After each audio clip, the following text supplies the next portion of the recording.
YouTube channel. मेरा नाम है ज्योति। जैसा कि आप जानते हैं कि मैं आपको इस यूट्यूब चैनल पर विद्या ज्ञान स्कूल के एंट्रेंस एग्जामिनेशन की प्रिपरेशन करा रही हूँ। तो दोस्तों, मैं आज आपके साथ लेके आई हूँ मॉडल पेपर। तो शुरू करते हैं बिना किसी देरी के। Let's move to our slide. Model paper हम स्टार्ट करते हैं। Mental ability. तो मैं आपको क्या कराने वाली हूँ आज? मेंटल एबिलिटी का मॉडल पेपर सॉल्व कराने वाली हूँ। यहाँ पे क्या है कि आपको 4 फिगर्स दे रखी हैं, उसमें से जो अलग है वो चूज करनी है। यानी कि 4 आकृतियां दे रखी हैं, उसमें से जो सबसे अलग है वो आपको अपनी OMR शीट में मार्क करनी है। तो शुरू करते हैं। ये जो फिगर है हम देख पा रहे हैं कि ये क्या है, क्लॉकवाइज रोटेट हुई है, यानी कि क्लॉकवाइज इसको रोटेट किया गया है। क्लॉकवाइज यानी कि घड़ी की दिशा में। ओके, आगे चलते हैं। जब हमने थर्ड में भी, फोर्थ में भी और सेकंड में भी ये क्लॉकवाइज रोटेट की है, जब हम इसको क्लॉकवाइज रोटेट करेंगे तो जो बी ऑप्शन में इसकी जो फिगर है वो कैसी आनी चाहिए? देखो मैंने ड्रॉ की है, कुछ ऐसी आनी चाहिए। आप देख पा रहे हैं फिगर कैसी आनी चाहिए? ऐसी आनी चाहिए। ओके, आगे। लेकिन ये बी ऑप्शन में गलत है, तो यहाँ पे ऑप्शन बी करेक्ट होगा। ऑप्शन बी करेक्ट होगा। आप ऑप्शन बी को चूज करके OMR शीट में मार्क कीजिए। सेकेंड क्वेश्चन में देखते हैं। जो ए ऑप्शन है उसमें 2 सर्कल इंटरसेक्ट कर रहे हैं, जो बी है उसमें भी 2 सर्कल और सी है उसमें भी, लेकिन जो डी है उसमें तीनों इंटरसेक्ट कर रहे हैं।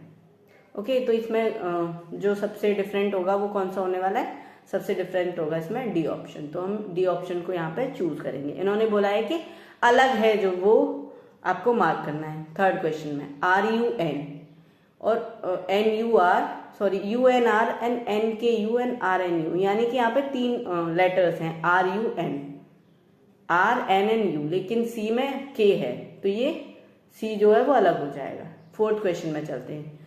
अंदर ट्रायंगल बना हुआ है, ऊपर से सर्कल बना हुआ है। ट्रायंगल की कितनी साइड्स होती है? 3, तो इसके ऊपर कितने सर्कल बने हुए हैं? 3। बी ऑप्शन में और रोमबस बना हुआ है, उसमें 3 सर्कल ऊपर से बने हुए हैं। सी में स्क्वायर बनाया, उसके ऊपर से 4 सर्कल, एंड डी में पेंटागन, उसके ऊपर से 5 सर्कल। यानी कि जो फिगर अंदर है, जितनी उसकी साइड्स हैं उसके ऊपर उतने ही सर्कल्स बने हुए हैं, उतने ही सर्कल बने हुए हैं। तो ऑप्शन कौन सा वो होगा? अलग होगा बी ऑप्शन, क्योंकि वहां पे भी 4 सर्कल्स होनी चाहिए, वो नहीं है। फिफ्थ क्वेश्चन में चलते हैं। फिफ्थ क्वेश्चन में सिमिलर, इसमें बोला है कि जो भी इमेज सेम हो, क्वेश्चन से जो मैच कर रही हो वो फाइंड आउट करनी है। तो सीधे सीधे दिख रहा है कि इसमें जो सी ऑप्शन है वो मैच कर रहा है। आगे चलते हैं सिक्स्थ क्वेश्चन की तरफ। सिक्स्थ क्वेश्चन, पहले हम ऊपर के जो एरोज हैं वो देखते हैं। तीनों में बने हुए हैं, इसमें नहीं है, तो ये अभी से मैच नहीं हो रही।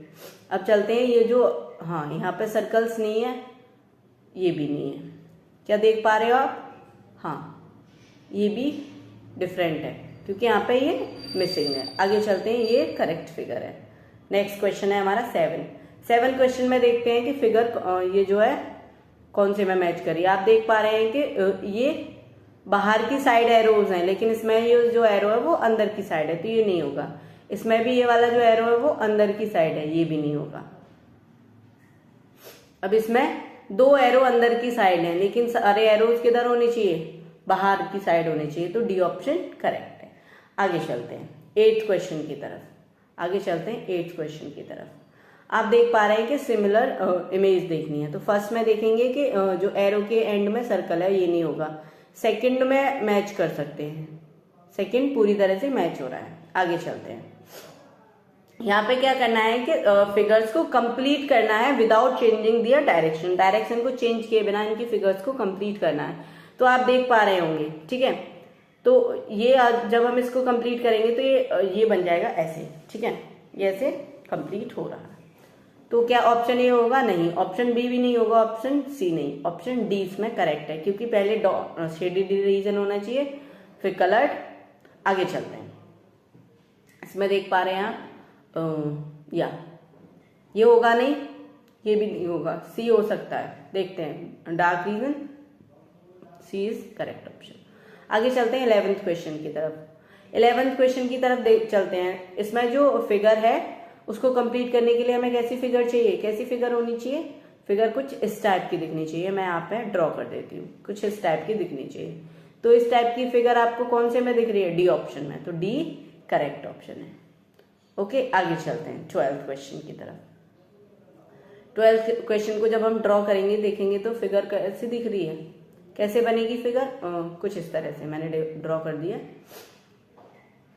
ओके, तो ऑप्शन ए करेक्ट है। बी में एक लाइन ही नहीं है तो होगा नहीं। फिफ्थ ऑप्शन पे चलते हैं कि ये सीरीज में कुछ फिगर दे रखी हैं और एक ब्लैंक छोड़ रखा है, तो कौन सी फिगर आगे आएगी। जो 4 ऑप्शन दिए हैं उसमें से चूज कीजिए कि क्वेश्चन मार्क की जगह कौन सी फिगर आएगी। तो आप देख रहे हैं कि यहाँ पे 2 सेमी सर्कल दिए हैं, फिर एक लीफ बनी है, फिर इधर ये। जब हम आगे चलेंगे तो ये वाला ये कंप्लीट हो जाएगा, तो कौन सा आएगा, option A. Option A is correct over here. 14th question पे चलते हैं। आप देख पा रहे होंगे कि ये किस डायरेक्शन में जा रहा है। हाँ जी, ये किस डायरेक्शन में जा रहा है, ये ओके, ये क्लॉकवाइज डायरेक्शन में जा रहा है। तो ये जो सर्कल है वो कहाँ से, फिगर कैसी बनी चाहिए, सर्कल ऊपर होना चाहिए और ये ट्रायंगल इधर साइड होना चाहिए। तो मैच करते हैं। पहले में ट्रायंगल है तो ये होगी नहीं, इसमें सर्कल है ये हो सकती है, इसमें भी सर्कल है, इन दोनों को देखते हैं पहले, इसको भी हटा देते हैं। तो कौन सी होगी, ये होगी नहीं क्योंकि नीचे स्क्वायर है, तो B option is correct option. आगे चलते हैं, आगे चलते 15th क्वेश्चन पे चलते हैं। 15th क्वेश्चन में देख पा रहे हैं कि ये एंटी क्लॉकवाइज डायरेक्शन में मूव कर रहे हैं, एंटी क्लॉकवाइज डायरेक्शन में मूव कर रहे हैं। सेकेंड फिगर में भी ऐसे ही हो रहा है, थर्ड में भी। जो क्वेश्चन मार्क वाली फिगर है उसमें भी ये साइंस क्या करेंगे, ये एंटी क्लॉकवाइज डायरेक्शन में मूव करेंगे। जब ये मूव कर रहे हैं एंटी क्लॉकवाइज डायरेक्शन में तो यहाँ पे मल्टीप्लीकेशन, यहाँ पे माइनस, यहाँ पे प्लस और यहाँ पे डिवीजन आ जाएगा। तो ये किसको मैच कर रही है, ये मैच कर रही है ऑप्शन डी को। तो यहाँ पे ऑप्शन डी हम टिक कर देंगे। आगे चलते हैं 16th क्वेश्चन में। 16th क्वेश्चन में आप देख पा रहे होंगे कि जो फिगर है वो एकदम से अपोजिट हो जाएगी। उसके साथ साथ ये जो साइन देखेंगे हम, साइन देख रहे हैं हम, ये साइन है मल्टीप्लीकेशन माइनस और प्लस का, ये किस डायरेक्शन में मूव कर रहे हैं, ये हाँ, ये क्लॉकवाइज डायरेक्शन में मूव कर रहे हैं, क्लॉकवाइज डायरेक्शन में मूव कर रहे हैं। ओके, आगे चलते हैं। इसमें क्या होगा, ये फिगर एकदम से अपोजिट हो जाएगी और ये साइन भी मूव कर जाएंगे क्लॉकवाइज डायरेक्शन में। तो क्या आएगा, ये ऐसे मूव करेंगे। मैं यहाँ पे आपको बना के दिखा दे रही हूँ। तो क्या आएगा, तो इधर प्लस, इधर माइनस और इधर मल्टीप्लीकेशन। तो ये फिगर कौन सा मैच करेगा, इसमें फिगर करेगा सी। ओके, आगे चलते हैं पार्ट 4 में। पार्ट 4 में इन्होंने बोला है कि जो फिगर दी है वो सीरीज में है, एक दूसरे से उनका रिलेशन है, मतलब वो रिलेशन में है, एक दूसरे से मैच है। अगली बतानी है कि वो दूसरे से किस प्रकार से संबंधित है, यानी कि रिलेशन क्या है उसका, संबंधित, एक से दूसरे का संबंध दिखाना है। यहाँ पे आप देख पा रहे होंगे स्क्वायर है, उसके अंदर गुणा का चिन्ह है, यानी कि मल्टीप्लीकेशन का साइन है। फिर उसको जब हम इनलार्ज कर देंगे, बड़ा कर देंगे, तो ये 4 पार्ट में उसको डिवाइड कर रहा है। यहाँ पे सर्कल का कैसा बनेगा, मैं बना के दिखा देती हूँ, कुछ इस टाइप का। तो ऑप्शन बी इसका करेक्ट होगा, ऑप्शन बी जो होगा वो करेक्ट होगा। 18th क्वेश्चन पे चलते हैं। आप देख पा रहे हैं कि जो फिगर है ये 90 डिग्री एंटी क्लॉकवाइज डायरेक्शन में मूव कर रही है। कैसे मूव कर रही है, एंटी क्लॉकवाइज डायरेक्शन में। तो ये सर्कल का भी कैसे मूव करेगा, तो क्या बनेगा, इस टाइप का। ऑप्शन देख पा रहे हैं आप, ऑप्शन डी, ऑप्शन डी ठीक।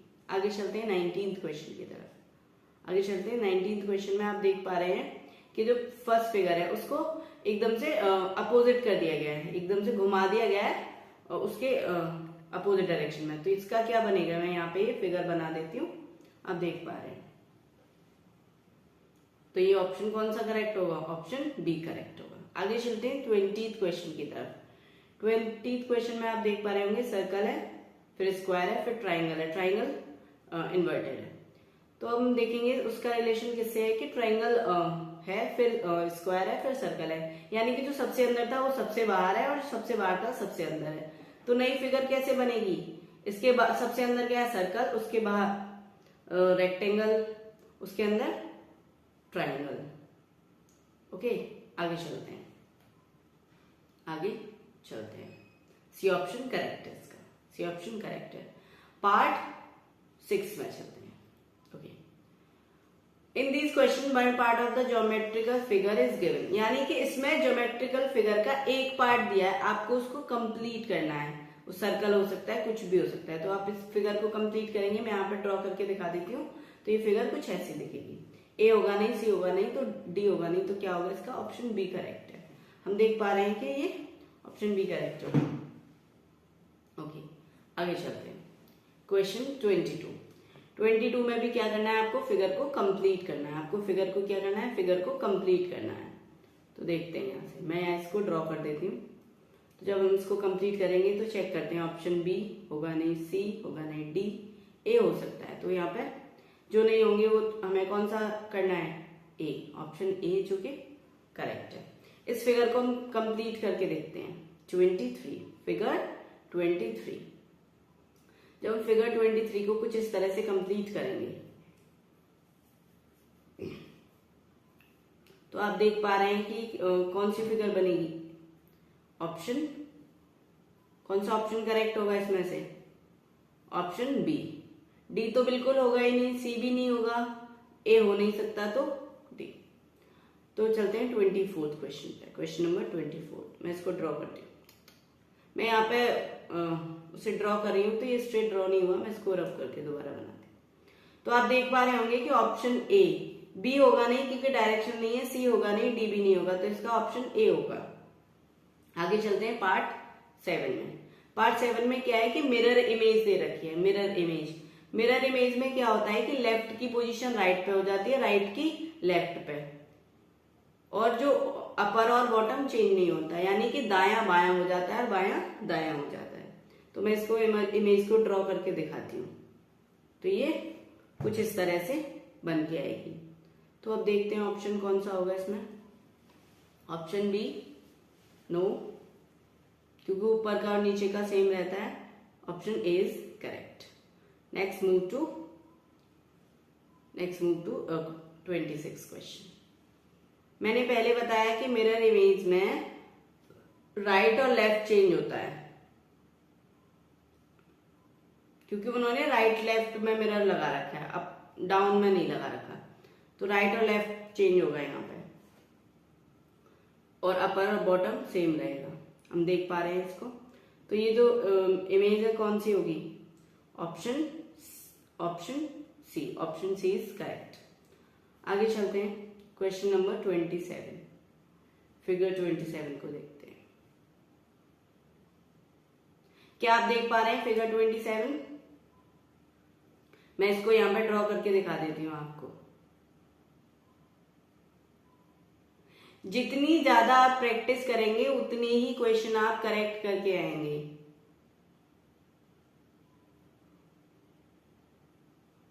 ये होगा नहीं, बी होगा नहीं, यहाँ पे कौन सा करेक्ट है?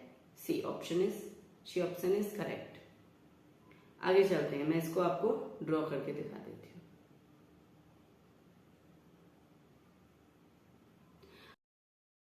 हूँ। तो उसको पूरा करने के लिए हमें मेहनत करनी पड़ती है, इसलिए हमें प्रैक्टिस भी जरूरी है। तो इसका ऑप्शन बी होगा। आगे चलते हैं हम पार्ट 8 की तरफ। पार्ट 8 में क्या दे रखा है उन्होंने? पेपर फोल्ड करके दे रखा है। पेपर फोल्ड है, फिर उसको पंच किया हुआ है। तो आपको उसको अनफोल्ड करके बताना है कि जब उसको अनफोल्ड करेंगे तो कौन सी इमेज बनेगी। ओके, पेपर फोल्डिंग के क्वेश्चन से ही ये मैं आपको प्रॉपर क्लास कराऊंगी पेपर फोल्डिंग की, प्रैक्टिकल करके भी दिखाऊंगी। ओके, आगे चलते हैं। इसको फोल्ड किया, फिर यहाँ पे इसको जब अनफोल्ड करेंगे तो यहाँ पे ये फ्लावर सा बनेगा। फिर इसको जब अनफोल्ड करेंगे तो कुछ इस टाइप का बनेगा। तो ये ऑप्शन सी से मैच कर रहा है। ऑप्शन सी इज करेक्ट हो गए हैं। आगे चलते हैं हम 30th क्वेश्चन पे। ये पेपर फोल्डिंग के क्वेश्चन है, थोड़े से दिमाग लगाए तो इजी है। आगे चलते हैं। इसको जब हम इसको अनफोल्ड करेंगे तो ये 3 डॉट कुछ इस तरह से आएंगे। मैं यहाँ पे अलग से इमेज बना देती हूँ आपके लिए। जब हम इसको पहले अनफोल्ड करेंगे तो कैसा बनेगा? कुछ इस तरह सा। फिर अनफोल्ड करेंगे,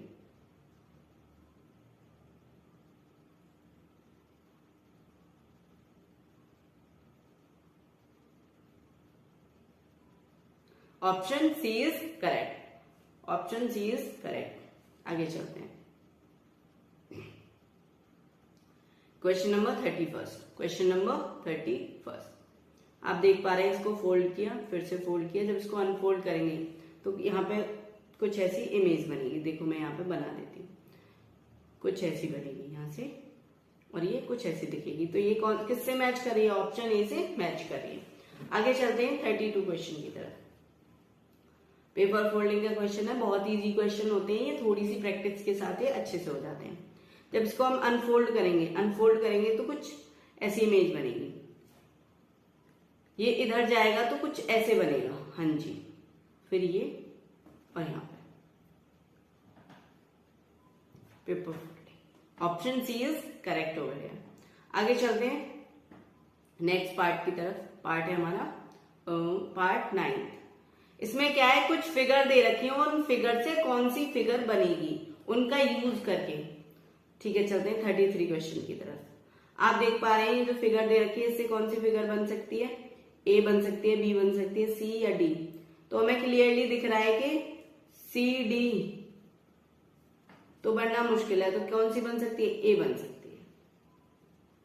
क्वेश्चन 34 में भी आप फिगर देख रखे होंगे। देखिए यहाँ पे ए बनेगी नहीं, बी बनने के चांसेस हैं। इसको मैं मार्क कर लेती हूँ, 1 2 3 पार्ट कर लेती हूँ। क्या फर्स्ट पार्ट बी में मैच कर रहा है? सेकेंड, थर्ड, तीनों। तो ये ऑप्शन बी इसका करेक्ट होगा। आगे चलते हैं 35th क्वेश्चन की तरफ। ये तो बहुत इजी है, हमें देखने से ही पता चल रहा है कि यहाँ पे कौन सा होगा, ऑप्शन बी होगा। 36 क्वेश्चन पे दो हमारे पास रेक्टेंगल्स हैं, तो कौन सी फिगर में दो रेक्टेंगल्स हैं? सी और डी में।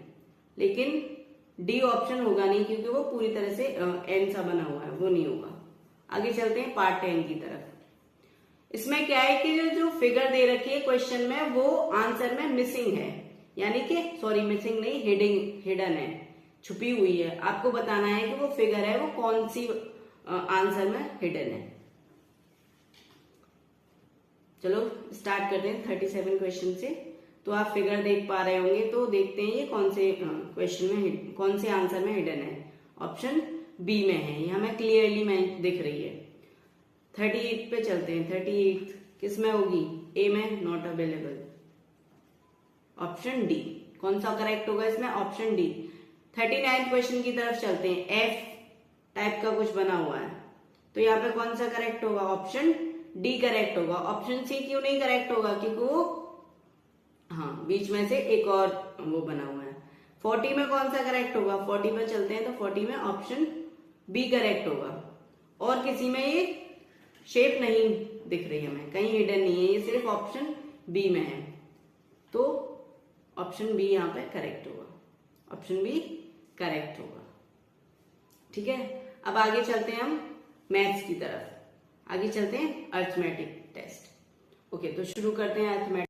तो हमने अभी मेंटल एबिलिटी के क्वेश्चन किए, यानी कि रीजनिंग के। अब चलते हैं मैथमेटिक्स। आपको 4 ऑप्शन दे रखे हैं, उसमें से एक करेक्ट ऑप्शन है, वो चूज करके लिखना है। तो चलते हैं 41st क्वेश्चन पे।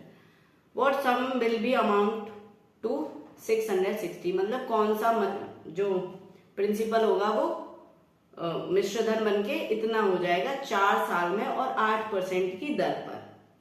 तो शुरू करते हैं। सिंपल इंटरेस्ट क्या होता है, यानी कि ब्याज क्या होता है? मूलधन इंटू दर गुणा समय अपॉन 100। अब चलते हैं, इसमें मैं ऑप्शन से सॉल्व करती हूँ। तो हम ऑप्शन रख लेते हैं इसमें। से के प्रिंसिपल हमारा 5000 है। अब इसको कैलकुलेट करके देखते हैं।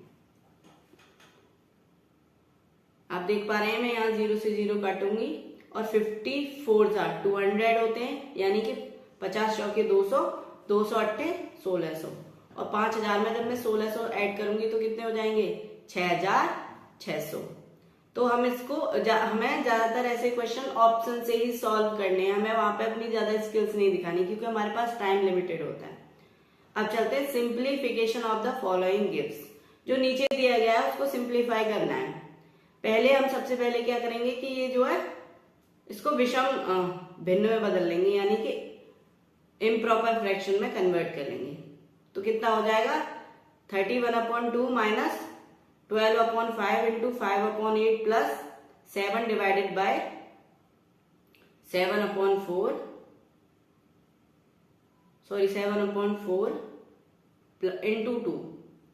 इंटू 2।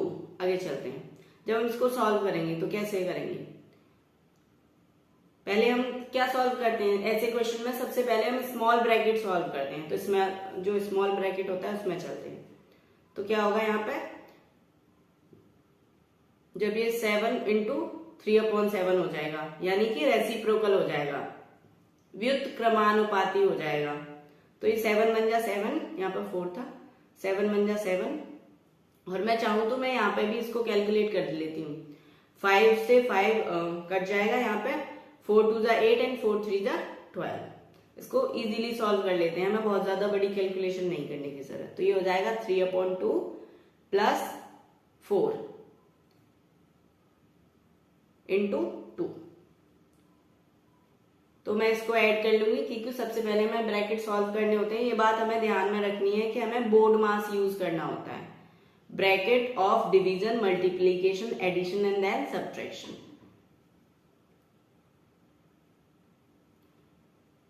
जब मैं इसको ऐड करूंगी तो ये हो जाएगा 11/2, ये हो जाएगा 31/2, 31/2 माइनस 11/2 इंटू 2। पहले मल्टीप्लीकेशन सॉल्व करते हैं, तो ये कितना हो जाएगा 22/2। दोनों का एलसीएम लेने की जरूरत नहीं है क्योंकि सेम नंबर है। तो ये जाएगा 31 माइनस 22/2, यानी कि 9/2। आगे चलते हैं 43 क्वेश्चन की तरफ। विच of the following number is divisible by 3, 4, 5 and 6? कौन सा नंबर है जो 3 से भी, 4 से भी, 5 से भी और 6 से भी डिविजिबल होता है? तो क्या करेंगे हम, इसका लघुत्तम समापवर्त्य ले लेंगे, यानी कि एलसीएम ले लेंगे। तो हम एलसीएम कैसे लेते हैं हमें पता है, गुणनखंड विधि से ले लेंगे यहाँ पे।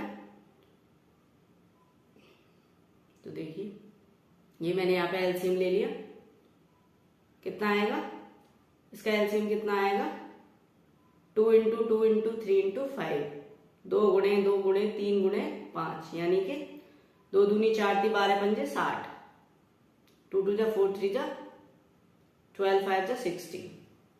तो ये 60 नंबर होगा जो कि 3, 4, 5, 6 से डिविजिबल होगा। विच of the following statement is correct? देखते हैं कि कौन सी करेक्ट है। 0 ऑड नंबर होता है, बिल्कुल भी नहीं। 0 इवन है, बिल्कुल भी नहीं। 0 प्राइम है, नहीं। 0 is neither odd nor even. हमने पहले ही बताया कि 0 ना तो विषम होता है, ना सम होता है, ना अभाज्य होता है। 0 क्या होता है? 0 पूर्ण संख्या है, 0 होल नंबर होता है। ओके, ना तो वो भाज्य है, ना ही अभाज्य है, ना सम है और ना ही विषम है। 45. There are 500 eggs in a box. 3/25 got broken and 4/5 of remaining eggs were sold. यानी कि टोटल 500 थे, उसका 3/25 जो है वो टूट गए और जो बचा हुआ उसका 4/5 बिक गए। तो कितने बचे हैं?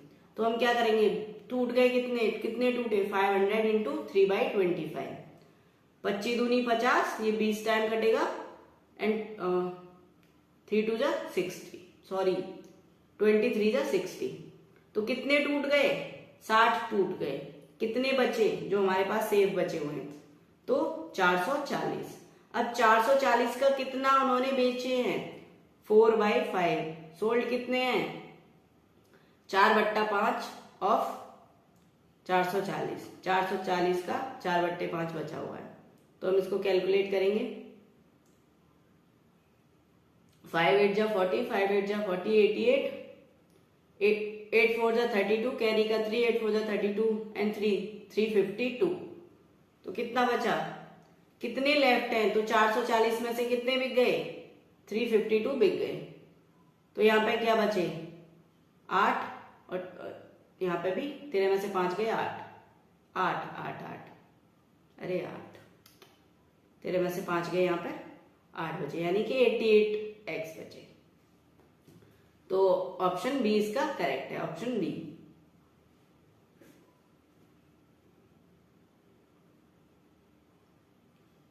आगे चलते हैं।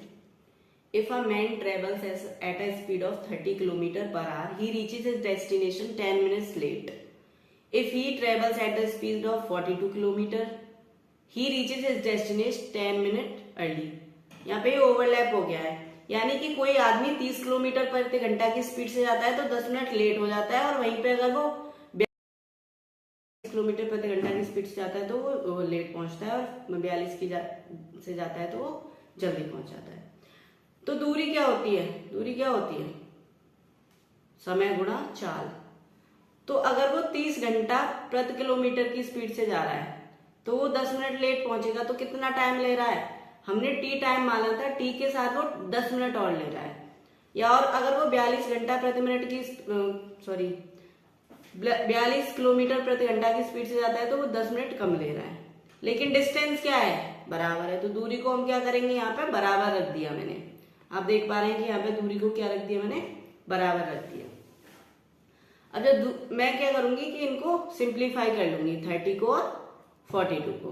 तो 30 और 42 किससे सिंप्लीफाई हो जाएंगे? 6 5 जा 30 एंड 6 7 जा 42। तो एक इक्वेशन बन जाएगी। यहाँ पे क्या बन जाएगी?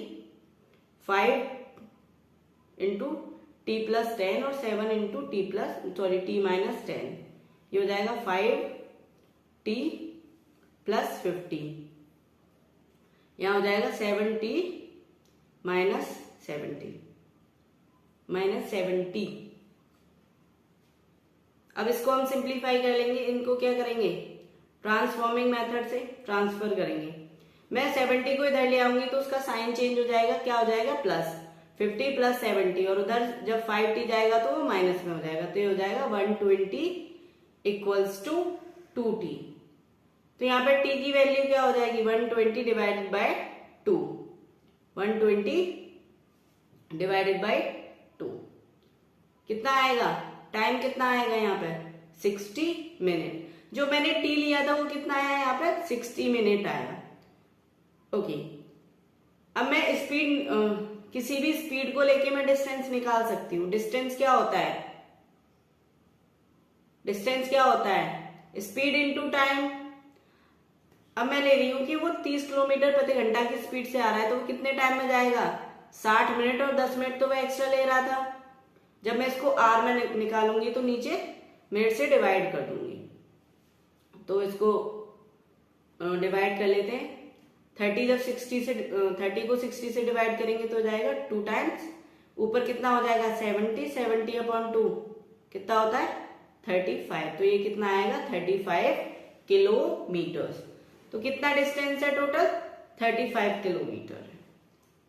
समझ में आया? आगे चलते हैं 47 क्वेश्चन पर। A passenger train is running at the speed of 80 kilometer, leaves a railway station 6 hours after a good train leave and overtake in 4 hours. यानी कि गुड ट्रेन है, वो पहले ही जा चुकी है। उसके बाद एक पैसेंजर ट्रेन आती है, उसके 6 घंटे बाद आती है, और 6 घंटे बाद वो जब चलती है तो 4 घंटे बाद उसको ओवरटेक कर लेती है। डिस्टेंस क्या होता है? Speed into time. Good train कितने घंटे पहले लीव कर चुकी है? 6 घंटे पहले, और उसने कितने घंटे बाद पकड़ा है? 4 घंटे पहले। तो वो कितनी देर की जा चुकी है? गुड्स ट्रेन है, उसको जाए हुए 10 घंटे हो गए, तो उसकी स्पीड क्या होगी? सॉरी, उसका डिस्टेंस कितना होगा? कितना डिस्टेंस ट्रेवल किया होगा उसने? जो उतनी स्पीड होगी और उसमें 10 घंटे में कवर करेगी। मैंने उसकी स्पीड x मान ली, तो उसने डिस्टेंस कितना ट्रेवल किया है? 10x। अब आ जाते हैं पैसेंजर ट्रेन पे। पैसेंजर ट्रेन की स्पीड कितनी है? पता नहीं हमें, लेकिन हमें पता है कि वो पैसेंजर ट्रेन की स्पीड है 80 किलोमीटर। 80 किलोमीटर की स्पीड से वो 4 घंटे चली है, और 4 घंटे में उसने उसको गुड ट्रेन को पकड़ लिया। तो कितना किलोमीटर चली है वो? 80 इंटू 4 यानी कि 320 किलोमीटर। कितना चली है? 320 किलोमीटर। इसका मतलब ये है कि जो गुड ट्रेन है वो भी अभी तक उतना ही चली होगी। कितना? 320 किलोमीटर ही गई होगी। तो यानी कि उसका जो डिस्टेंस था 10x वो किसके बराबर हो गया? 320 किलोमीटर के बराबर, क्योंकि दोनों ने डिस्टेंस तो उतना ही कवर किया ना। उसने 10 घंटे में किया और उसने 4 घंटे में किया। कितना डिस्टेंस है? 320 किलोमीटर। तो मैं उसकी स्पीड निकालूंगी, 10x इक्वल टू 320 किलोमीटर। तो उसकी स्पीड कितनी आ जाएगी? 32 किलोमीटर पर आवर। समझ में आया? ओके, आगे चलते हैं। An article is sold for 500, hence a loss is incurred. Article is sent for 700, the shopkeeper would have gain the time from a loss. Loss क्या होता है? CP minus SP. उसने बोला है कि 500 में बेचा और उसको लॉस हो गया. उसने 700 में बेचा तो 3 टाइम्स उसे प्रॉफिट हो गया जो लॉस हुआ था उसका. तो उसने 500 में बेचा तो उसको कितना लॉस हो गया? एक्स लॉस हो गया. मतलब सीपी माइनस 500 कितने का लॉस हुआ? एक्स का. अब उसने 700 में बेच दिया. 700 माइनस सीपी, उसे कितने का कितना प्रॉफिट हुआ? 3 टाइम्स. अगर मैं चाहूं तो इन दोनों इक्वेशंस को सॉल्व करेंगे. इन दोनों इक्वेशन को सॉल्व करेंगे तो कितना आ जाएगा? 200 equals to 4x. 200 equals to 4x. आगे चलते हैं. तो x की वैल्यू क्या आएगी? यहां से x की वैल्यू आएगी 50. x की वैल्यू कितनी आएगी? 50. तो सीपी कितना हो जाएगा उसका? सीपी कितना होगा? सीपी हो जाएगा उसका, मतलब 500 में वो जब बेच रहा था उसको तो 50 का लॉस हो रहा था. तो सीपी कितना हो जाएगा भाई? 500 प्लस 50. इसको हम सॉल्व कर लेते हैं इक्वेशन में रख के, पर इतनी जरूरत नहीं है.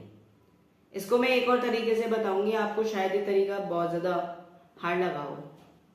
550 हो जाएगा. तो मैं इसको दूसरे तरीके से भी समझाती हूँ. पहले मैं इसको रब कर देती हूँ, इरेज कर देती हूँ. इजी वे से समझाते हैं. उसने बोला कि 500 रुपए में जब उसने बेचा,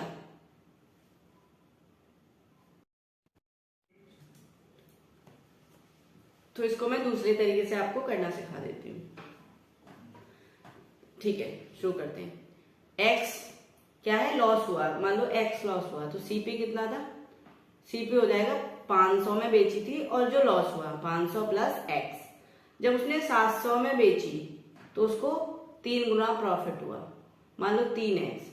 तो प्रॉफिट कब होता है? प्रॉफिट होता है जब हमारा सीपी ज्यादा होता है, यानी कि क्रय मूल्य विक्रय मूल्य से ज्यादा होता है. तो एसपी कितना हो गया यहाँ पर? 700 माइनस सीपी कितना था? 500 प्लस एक्स. 500, तो इसको जब माइनस करेंगे तो माइनस एक्स आ जाएगा. ये किसके बराबर है? 3x. 3 टाइम प्रॉफिट के बराबर है. सॉरी, 3 टाइम्स लॉस के बराबर. तो ये हो जाएगा 700 में से 500 जाएगा, 200 minus x equals to 3x. जब x उधर जाएगा तो 4x हो जाएगा और यहाँ पे x की वैल्यू 50 आ जाएगी. समझ में आ गया आपको ये कितनी इजी टेक्निक है. अब यहाँ पे सीपी कितना होगा? 500 प्लस x. x कितना निकाला मैंने? 50. तो सीपी हो जाएगा 550. कितना हो जाएगा? 550. ये वाला तरीका बहुत ज्यादा इजी है. आगे चलते हैं. A fruit seller sells 2 lemon for ₹1 and sells 5 lemon for ₹3. भाई 2 लेमन वो 1 रुपए के देता है और 5 3 रुपए के देता है. सीपी निकालेंगे हम पहले 1 लेमन का. 1 लेमन कितने का देगा? 1/2 रुपीज, यानी कि 0.5 रुपीज. 0.5 रुपीज. एसपी कितना है? कितने का बेच रहा है वो? 3 लेमन फॉर 5 रुपीज. तो इनका एसपी कितना आ जाएगा? 0.6 रुपीज. 1 लेमन का निकालेंगे. जब 1 लेमन का हमें सीपी पता है, एसपी पता है, तो हम प्रॉफिट परसेंट कैसे निकालते हैं? प्रॉफिट परसेंट क्या होता है? प्रॉफिट जितना हुआ, यानी कि विक्रय मूल्य माइनस क्रय मूल्य अपॉन क्रय मूल्य गुणा 100. प्रॉफिट कितने का होगा? 0.6 माइनस 0.5 अपॉन 0.5 इंटू 100. तो कितने का हो जाएगा? प्रॉफिट होगा 0.1. 0.1 upon 0.5.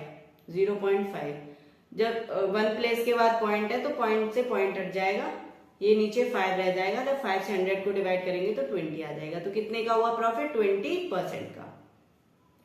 How many rectangular slab of 10 into 8 centimetre are required to cover the floor of hall 12 metre into 10 metre. यानी कि कितनी इनका ये डायमेंशन दे रखे हैं, यानी कि लंबाई चौड़ाई दे रखी है स्लैब की और हॉल की. तो इसने पूछा है कितनी स्लैब चाहिए उस हॉल के एरिया को कवर करने के लिए. तो स्लैब नंबर ऑफ स्लैब हम कैसे निकालेंगे, area of hall upon area of slab, यानी कि हॉल का क्षेत्रफल बटे स्लैब का क्षेत्रफल। एरिया का फॉर्मूला क्या होता है, एरिया का फॉर्मूला क्या होगा,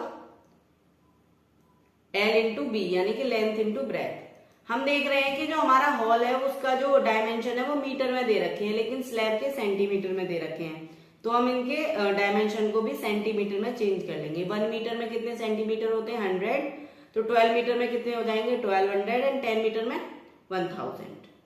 तो जब हम इसका एरिया निकालेंगे, किसका, एरिया ऑफ हॉल कितना हो जाएगा, 1200 इंटू 1000। एरिया ऑफ स्लैब कितना हो जाएगा, 10 इंटू 8। मैं यहां से डायरेक्ट डिवाइड कर दूंगी, 0 से 0, 15 × 120, कितना हो जाएगा, 15,000। कितनी स्लैब्स चाहिए हमें, नंबर ऑफ स्लैब्स कितना आ गया, 15,000। आगे चलते हैं। 2 solid cube of 10 centimeter sides 10 centimeter each are joined end to end. What is the volume of the resulting cuboid?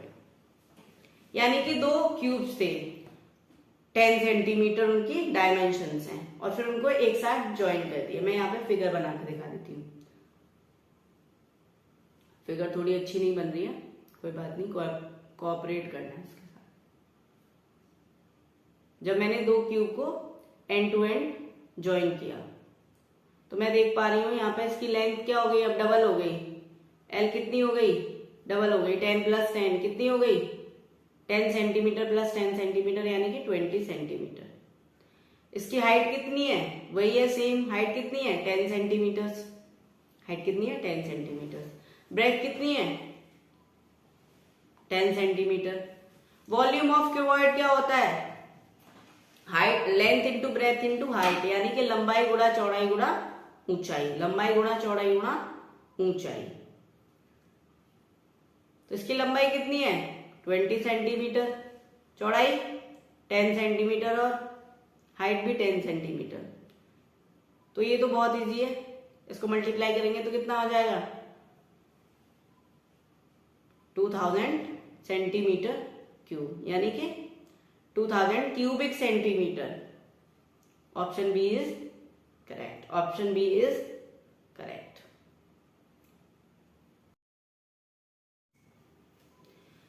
Five minutes past 3 in afternoon is written, यानी कि 5 minutes past 3 को afternoon में कैसे लिखेंगे, यानी कि 3:05 हो रही हैं, मतलब ये है पास्ट का मतलब 3 बज चुके हैं, उसके बाद 5 मिनट हुए हैं, 3 मिनट पास्ट, यानी कि 3 बजने के बाद 5 मिनट और पास हो चुकी हैं। तो ये लिखा जाएगा, कैसे लिखेंगे, बहुत इजी है। Option A correct, option B, option C, option D. कैसे लिखा जाएगा, option D, 3 o'clock and 5 minutes। क्या लिखा जाएगा, PM। इवनिंग में क्या लिखते हैं, आफ्टरनून को, आफ्टरनून के बाद क्या हो लगता है, PM लगता है, AM तो लगेगा नहीं। When -1 is multiplied by itself 100 times the product is, -1 को जब 100 बार हम खुद से मल्टीप्लाई करेंगे तो इसका प्रोडक्ट क्या आएगा। हमें पता है कि इसको इवन नंबर टाइम्स मल्टीप्लाई कर रहे हैं, तो माइनस क्या हो जाएगा, कैंसिल आउट हो जाएगा। प्रोडक्ट क्या आएगा, 1 आएगा। हम एक को कितनी भी बार मल्टीप्लाई करें एक से, वो कितना आना है, एक ही आना है। तो option A is correct, option A is correct. आगे चलते हैं 54th क्वेश्चन पे। The length of the rectangular plot of a land is twice its breath. A square swimming pool of 8 meter occupy 1/8 part of the plot. The length of the plot is, एक plot है, उसकी जो चौड़ाई है, चौड़ाई जो है उसकी जो लंबाई है उसकी चौड़ाई की 2 गुनी है। उसमें एक स्विमिंग पूल है जिसकी जो साइड है वो 8 मीटर है, और वो उस प्लॉट के 1/8 पार्ट को, यानी कि 1/8 पार्ट को ऑक्यूपाई करता है। तो हमें क्या करना है, हमने कि पहले ब्रेथ लेट कर लेंगे। माना कि ब्रेथ x है, तो लेंथ कितनी हो जाएगी, 2x। एरिया कितना हो जाएगा उसका, प्लॉट का, लंबाई गुणा चौड़ाई होता है, तो L इंटू बी, यानी कि 2x into X, 2x metre into x metre, 2x metre into x metre, 2x metre into x metre, 2x square metre square. आगे चलते हैं, उसका जो स्विमिंग पूल है उसका एरिया कितना हो जाएगा। एरिया ऑफ स्क्वायर क्या होता है, क्योंकि स्क्वायर स्विमिंग पूल है तो क्या होता है, साइड का स्क्वायर या फिर साइड इंटू साइड, तो कितना हो जाएगा 8 इंटू 8 मीटर, 64 मीटर स्क्वायर। अब हमें पता है कि जो स्विमिंग पूल का एरिया है वो प्लॉट के एरिया का 1/8 है, तो मैं क्या करती हूँ कि प्लॉट के एरिया का 1/8 करके उसको इक्वल किसके रख दूं, एरिया ऑफ स्विमिंग पूल के, यानी कि 1/8 ऑफ एरिया ऑफ प्लॉट किसके बराबर है, स्विमिंग पूल के एरिया के बराबर है। यानी कि मैं अगर प्लॉट के एरिया का 8th पार्ट निकालूं तो वो किसके बराबर होगा, वो उसके एरिया के इतने के बराबर होगा। आगे चलते हैं। तो इसको जब हम कट करेंगे ये हो जाएगा 2 से 8 4 times X square equals to 64 into 4, X equals to under root 64 into 4। 64 का रूट क्या होता है 8 और 4 का क्या होता है 2, तो कितना आएगा 8 2 जा 16 मीटर। मैंने ये डायरेक्ट कर दिया क्योंकि अगर मैं मल्टीप्लाई करके करती तो सेम करना पड़ता है, इसलिए मैंने ये इजी फॉर्म में कर दिया।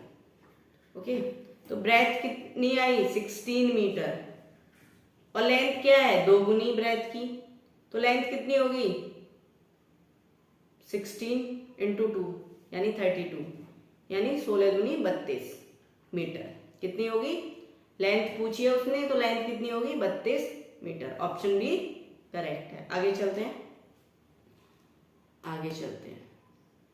The number of numbers which are multiple of both 3 and 5, यानी दोनों के मल्टीपल हों, दोनों के गुणज हों, 3 के भी और 5 के भी, फर्स्ट 100 नेचुरल नंबर्स में, यानी कि 100 तक, तो क्या होगा, पहला गुणज कौन सा होगा 3 और 5 का 15, फिर 30, फिर 45, यानी कि पहला गुणज 15 है, तो 15 से हम 100 को डिवाइड कर लेते हैं, कितने टाइम्स जा रहा है 6 टाइम, 15 6 जा 90, कितने गुणज होंगे 6, कितने गुणज होंगे 6, कौन कौन से 50 30 45 60 75 एंड 90। आगे चलते हैं, बहुत इजी क्वेश्चन है 56, the sum of the place value of 5 in the number, यानी कि ये जो नंबर दे रखा है उसमें 5 के 2 5 के अंक दे रखे हैं, उनके स्थानीय मान का जोड़ कितना आएगा। बहुत इजी है, जो 10th प्लेस पे इकाई दहाई के स्थान पर जो 5 है उसका कितना होगा 50, 5 गुणा 10 50, इकाई दहाई सैकड़ा हजार 10,000 लाख, यानी कि जो 5 गुणा लाख यानी कि ये कितना है 5 लाख, 5 लाख और 50 को हम जोड़ देंगे, क्या हम इतना आसान नहीं कर सकते, 5 लाख और 50 को हम ऐड नहीं कर सकते, कर सकते हैं। चलो मैं यहां पे करके दिखा देती हूँ, ये कॉमा का हमें ध्यान रखना है इंडियन और इंटरनेशनल सिस्टम में लिखते टाइम। चलो मैं यहाँ पे ऐड करके दिखा देती हूँ, कितना आएगा 5,50,000, तो कौन सा ऑप्शन सही होगा, ऑप्शन बताएं जरा, ऑप्शन डी करेक्ट होगा 5,50,000। The difference between the greatest and smallest 5 digit number formed by digit 0 3 6 7 9, यानी कि 0 3 6 7 और 9 से बनने वाले 5 अंकों के बड़े से बड़े नंबर और छोटे से छोटे नंबर के बीच में अंतर क्या है वो बताना है। तो डिजिट क्या है 0 3 6 7 9, इनसे जो बड़ा से बड़ा नंबर बनेगा वो क्या बन सकता है, बड़े से बड़ा नंबर क्या बनता है, मैंने पहले ही बताया था कि बड़े से बड़े नंबर को बनाने के लिए सबसे पहले सबसे बड़ा नंबर लेते हैं, फिर उससे छोटा, फिर उससे छोटा, फिर सबसे छोटा, तो क्या बनेगा 97,630 यानी 97,630। स्मॉलेस्ट नंबर क्या बनेगा इन डिजिट्स को यूज करके, smallest number using these digit क्या बनेगा क्या बनेगा, ये बनेगा, बताएं जरा क्या बनेगा, 30,679, यानी कि 30,679। तो इन दोनों का डिफरेंस निकाल दो, कितना हो जाएगा, 10 में से 9 जाएगा 1, 12 में से 7 5, 15 में से 6 जाएगा 9, 6 में से 6 जाएगा 6, 9 में से 3 जाएगा 6, 9 में से 3 जाएगा 6, कितना आएगा सी, अरे वो 6 है, ऑप्शन सी इज करेक्ट। आगे चलते हैं, next question 58, 5,045 gram is equal to, 5,045 gram is equals to, किसके बराबर होगा, किसके बराबर होगा, हमें पता है 1 किलोग्राम किसके बराबर होता है, 1000 ग्राम के। जब हम इसको डिवाइड करेंगे 1000 से तो कितना हो जाएगा, 5 kg 45 ग्राम। जब इसको हम 1000 से डिवाइड करेंगे तो 1 kg 45 ग्राम्स। बहुत इजी क्वेश्चन है ये तो क्या आएगा, 5 kg 45 grams. 150 is equals to, percentage को हम फ्रैक्शन में लिखते हैं, कैसे लिखेंगे, 150 को मैं कैसे लिख सकती हूँ, 150%, 150 अपॉन 100, 0 से 0 कट जाएगा, जब 10 से मैं डिवाइड करूंगी तो ये कितना हो जाएगा 1.5, तो किसके इक्वल है, 1.5 के इक्वल है। Simplification of 2.75 minus 1.25 plus 4.75 minus 3.80 in fractional form, यानी कि मुझे जो इसका सिंप्लीफिकेशन लिखना है 2.75 माइनस 1.25 प्लस 4.75 माइनस 3.80 का किस में लिखना है, फ्रैक्शनल फॉर्म में लिखना है। किस में लिखना है, भिन्न के रूप में। तो शुरू करते हैं, कैसे लिखेंगे, मैं कैसे लिख सकती हूँ, पहले तो मैं इसको पूरा लिख लेती हूँ, 2.75 माइनस 1.25 प्लस 4.75 माइनस 3.80। मैं इसको ऐसे ही बोलूंगी 75, 75 नहीं बोलूंगी, ना ही 75 बोलूंगी, दशमलव के बाद एक एक अंक बोला जाता है। कैसे लिख सकती हूँ मैं 2.75 को, 275/100, 125/100, 475/100 माइनस 380/100, यानी कि जब मैं इनको 100 से डिवाइड करूंगी तो ये कितना इसके 2 प्लेसेस के बाद पॉइंट लग जाएगा। अब हमें क्या करना है, हमने बोर्ड मास पढ़ा है, यानी कि जो प्लस के हैं उनको एक साथ ऐड कर देते हैं, जो माइनस के हैं उनको एक साथ। तो 275 और 475 और यहाँ पे 125 और 325 को ऐड कर देंगे तो कितना आएगा, 550 कैरी 1 77 1415 एंड 617 750/100, कितना आ जाएगा यहाँ पर 750/100 माइनस 05582 10 कैरी 1 3 4 and 1 5 505/100। जब मैं 7, इसका एलसीएम क्या होगा, 100 ही है नीचे तो 100 कॉमन एलसीएम, 750 माइनस 505 कितना हो जाएगा, कितना हो जाएगा 245 245 हो जाएगा। अब जब मैं इसको 100 से 5 से काटूंगी तो कितने टाइम्स जाएगा 100, 5 से 100 20 टाइम्स, ये कटेगा 5 4 जा 20 एंड 5 9 जा 45, ये कितना हो जाएगा 49/20, कितना हो जाएगा 49/20। ओके, यहाँ पे मैं लिख देती हूँ 49/20। जब मैं इसको डिवाइड करूंगी तो ये 22 जा 40, कितना बचेगा 9/20, 2 होल 9/20, 2 सही 9/20, ठीक है।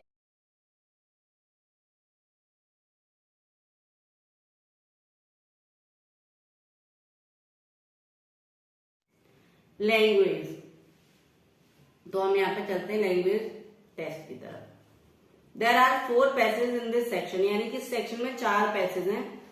ईच पैसेज है 5 क्वेश्चन, हर एक पैसेज के 5 क्वेश्चन हैं। आपको करेक्ट ऑप्शन चूज करके OMR शीट में मार्क करना है। तो शुरू करते हैं पैसेज 1, स्टार्ट करते हैं पैसेज 1 से।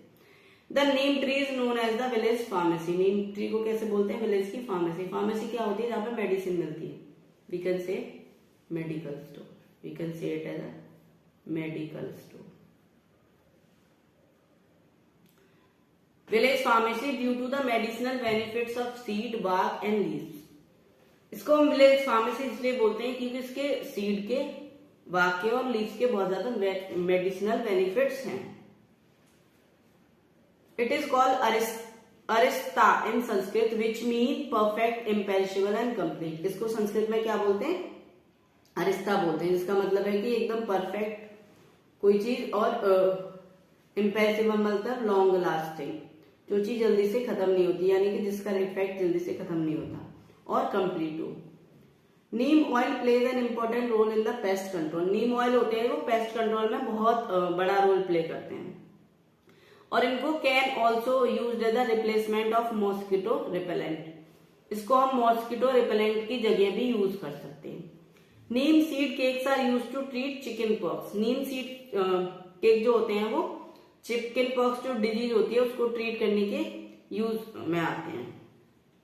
नीम twigs commonly referred to as datun are use as toothbrush in villages.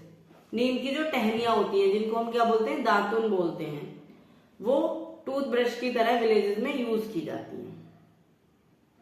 The bark and the root are also use in powder form. इसकी जो बार्क यानी कि छाल होती है और इसकी जो जड़ होती है उसको पाउडर फॉर्म में भी यूज किया जाता है। To control fleas and the ticks on the pet. जो हमारे डोमेस्टिक एनिमल होते हैं, यानी कि पालतू जानवर होते हैं, उनके ऊपर से जो फ्लीज और ट्विग्स वगैरह होते हैं उनको कंट्रोल करने के लिए हम इनको पाउडर फॉर्म में भी यूज करते हैं। आगे चलते हैं question number 61। A pharmacy is. Pharmacy क्या होती है? जहां से हमें मेडिसिन मिलती है, तो क्या होगा? क्या होगा इसका option? Option B, a medical store. 62 the part of the neem tree that is useful to farmer is. कौन सा पार्ट होगा फार्मर के लिए useful? Seed, bark, twig, leaves. तो क्या होगा? लीव्स होता है, लीव्स होगा। क्यों होगा लीव्स? क्योंकि इसको मैन्योर की तरह, खाद की तरह और पेस्ट कंट्रोल में खेत में यूज किया जा सकता है। विच of the following is not synonym of perfect. Perfect का सिनोनिम नहीं है, सिनोनिम नहीं है, तो क्या होगा?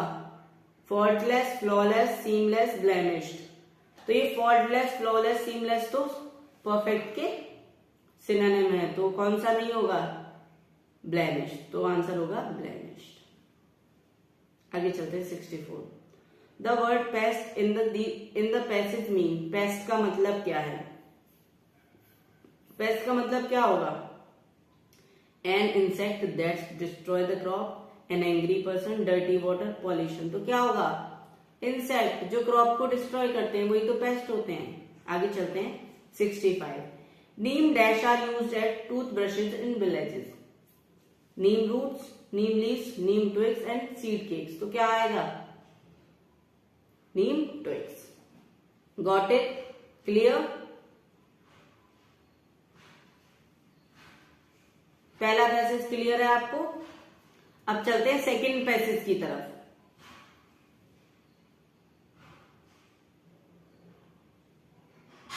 It was Ajit's birthday. All his friends and relatives had gathered. He received many gifts. There were books, toys and clothes. Ajit का birthday था, उसके रिलेटिव और थे, उसको बहुत सारे गिफ्ट मिले। गिफ्ट में क्या क्या था? बुक्स थी, टॉयज थे, क्लोथ्स थे। Ajit aunt gave him a surprise gift. Ajit की आंटी ने उसको सरप्राइज गिफ्ट दिया। क्या था surprise gift? A rose sapling, यानी कि गुलाब का छोटा सा पौधा। Ajit like his aunt's gift the best, at once went to the garden and planted the sapling. उसको अपनी आंटी का गिफ्ट बहुत ज्यादा पसंद आया, वो गार्डन में गया, उसको प्लांट करके आ गया। Ajit water the plant every day. उस प्लांट को डेली पानी देता था। He, as soon as he woke up in the morning, he would rush to see how much the plant had grown. जब भी वो सुबह उठता हो तो वो भाग के अपने गार्डन में जाता और देखता कि प्लांट कितना ग्रो कर चुका है. One day he saw two little rose birds peeping out. उसने देखा कि दो छोटी छोटी कलियां आ रही हैं. He kept watching the bird bloom into beautiful yellow roses. उसने देखा कि जो बर्ड्स थी वो दो ब्यूटीफुल फ्लावर्स में कन्वर्ट हो गई हैं, दो येलो रोजेस में. He was happy and thrilled, यानी कि वो बहुत खुश था. Happy and thrilled, excited. With his mother's help he plug the flower. उसकी मदर की हेल्प से उसने वो दोनों फ्लावर्स को प्लग किया. He gifted the first 2 roses to his mother and sister. किसको गिफ्ट कर दिया उसने? अपनी मॉम को और अपनी सिस्टर को. Ajit decided to plant more sapling in his garden. और उसने डिसाइड किया कि वो और ज्यादा सैपलिंग्स अपने गार्डन में लगाएगा. Got it? आगे चलते हैं. 66th question. Ajit best birthday gift was race car, shirt, rose sapling, book. तो क्या होगा? Rose sapling. As soon as Ajit woke up he started studying, rushed to see the sapling, had a bath, went to school. तो क्या होगा? Rush to see the sapling. How many rose birds appeared first? कितनी appear हुई? 1, 4, 2, many. तो कितना answer? 2. Ajit, ये अजीत है, यहाँ पे 8 हो गया, यहाँ पे J कर लेना. Ajit. Ajit gifted the first 2 roses to his friends, his aunt, his mother and sister, his mother and aunt. तो क्या आएगा यहाँ पे? Mother and sister.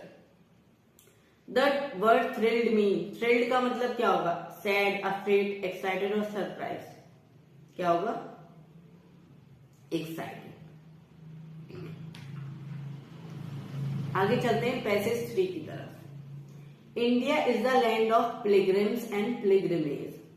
इंडिया जो है वो तीर्थ यात्री और तीर्थ स्थानों का लैंड है. These holy places where the hills in the plains or in the plains are generally situated on the river bank or by the sea. ये जो तीर्थ स्थान है वो कहाँ पर है? हिल्स में भी है, प्लेन्स में भी है और generally situated on the river bank or by the सी. ज्यादातर एक कहां पे है? रिवर बैंक के किनारे, यानी कि नदी के किनारे और sea. It is not only religious people who visit these place of pilgrimage.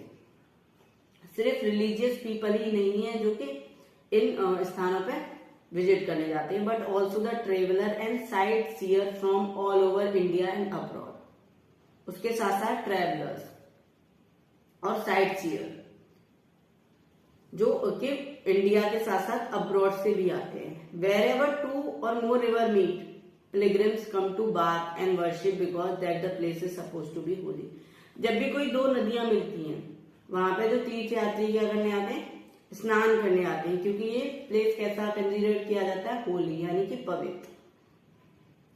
One such place is Haridwar which is situated on the bank of river Ganga. 71 question पे चलते हैं. Holy places are visited by religious people, sightseers as well as children, travellers, traders, voyagers. तो क्या आएगा यहाँ पे? यहाँ पे क्या आएगा? Travellers. Which of the following is the synonym of generally? Generally, usually, publicly, occasionally, eventually. तो क्या आएगा इस पे? यूजुअली. आगे चलते हैं. The place is considered holy where 2 or more rivers meet. Here the antonym of the word is holy. Sorry, holy word का antonym बताना है. Antonym मतलब उल्टा, यानी कि belong. Godly, religious, cursed, pious. तो क्या होगा यहाँ पे? Cursed यानी कि शापित. ये antonym है. People come to bath and worship in the Ganga as its water is holy, clean and clear, cool, healthy. तो क्या है इसका पानी? पवित्र. पवित्र माना जाता है इसलिए तो आते हैं. People go on pilgrimage because they are religious, curious, old, explorer. तो क्या आएगा? रिलीजियस. पैसेज 4 पर चलते हैं. Chewing gums were discovered 1000 years ago by Mayans in Mexican jungle। जो च्युइंग गम्स हैं वो 1000 साल पहले मयंस के द्वारा मैक्सिकन जंगल्स में डिस्कवर।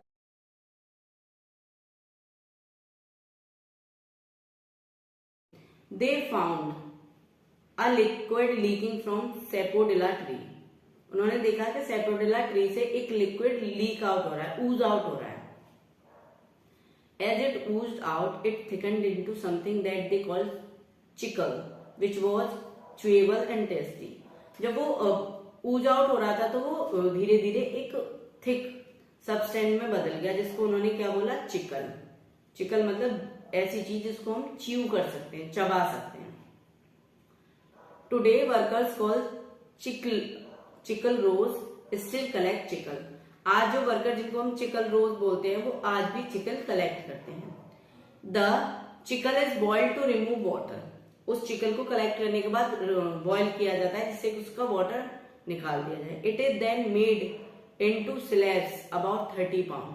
फिर इसको स्लैब्स में बनाया जाता है। ईच 40 किलोग्राम्स ईच, यानी कि या तो ये 30 पाउंड वेट होता है इसका, या फिर 14 kilograms. These slabs are sent to gum factories। फिर इसको गम फैक्ट्रीज में सेंड किया जाता है। There it is mixed with several ingredient to sweeten। इसको फिर इसमें बहुत सारे इंग्रेडिएंट मिलाए जाते हैं जिससे कि ये मीठा हो सके। सॉफ्टन किया जाता है, सॉफ्ट किया जाता है। फ्लेवर डाले जाते हैं एंड कलर द गम, जो उसके च्युइंगम के उसको कलर किया जाता है। ओके, समझ में आया? अब चलते हैं इसके क्वेश्चन पे। Dash discover chewing gum. तो कौन था जिसने च्युइंगम डिस्कवर किए? च्युइंगम किसने डिस्कवर किए हैं? च्युइंगम डिस्कवर किए हैं Mayans, the Mayans. Option A is correct, the Mayans. आगे चलते हैं। Dash are the worker who collect chicle. तो कौन है? Chiclero. Slabs of chicle are sent to recycling centre, gum factory, the Mexican jungle, candy store. तो क्या आएगा? Gum factory. Several ingredient are added to chicle to do all of the following except to it. मतलब बहुत सारे ingredient डाले जाते हैं, पर उसका मतलब to do all except the following, इसमें से क्या करने के लिए नहीं डाला जाता, क्या नहीं होता? सॉफन किया जाता है, फ्लेवर किया जाता है, स्वीटन किया जाता है, लेकिन थिकन नहीं किया जाता। वो तो ऊज आउट होते ही वो थिक होने लगता है अपने आप। The suitable title for the passage will be. इस पैसेज का सुइटेबल टाइटल क्या होगा? The gum, the chiclero, the story of chiclero, the story of chewing gum. तो मेरे हिसाब से इसका क्या होना चाहिए? द स्टोरी ऑफ च्युइंगम, क्योंकि किसके बारे में बात हो रही है? च्युइंग गम के बारे में बात हो रही है, तो क्या होना चाहिए? तो दोस्तों ये था आज का हमारा टॉपिक। तो बने रहिए और अधिक जानकारी के लिए हमारे YouTube चैनल पर हमारे वीडियोस को लाइक कीजिए, शेयर कीजिए, जिससे कि ज्यादा से ज्यादा बच्चे हमारे चैनल से जुड़ सकें और अपनी तैयारी को बेहतर बना सकें। और हमारे चैनल को सब्सक्राइब कर दीजिए और बेल आइकन को प्रेस कर दीजिए, जिससे कि जब भी हमारी क्लास आए आपको नोटिफिकेशन सबसे पहले मिल जाए। धन्यवाद दोस्तों।